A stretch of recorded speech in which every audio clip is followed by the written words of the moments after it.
中部的南投县针对仁爱乡、信义乡山区的居民，还有心人甲西药子的患者，预防性撤离落山。这2天拢总撤离190个人。另外，台21线、台16线、林29便道有部分车路是已经成封路，呼吁民众莫上山。公所人员去南投信义山区的居民徛街，爱民众趁风雨要无介大的时，赶紧撤离落山。所以说，我们是希望说。 能够撤离的话就撤离。公所人员一间一间去宣导撤离，尤其伫东部村到95线4.3公里迄搭定水房山附近的居民也互列做重点撤离对象。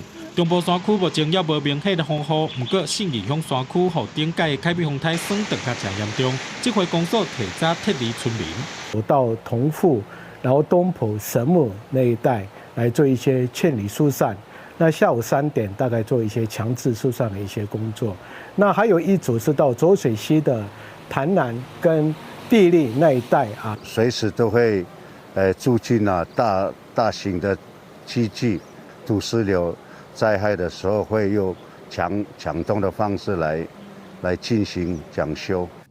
南投县府表示，已经规划353大收容所，初1、初22天，仁爱甲信义计共撤离190个人，也甲36个爬山队苦坑落山。公路单位也已经先甲山区车路封起来。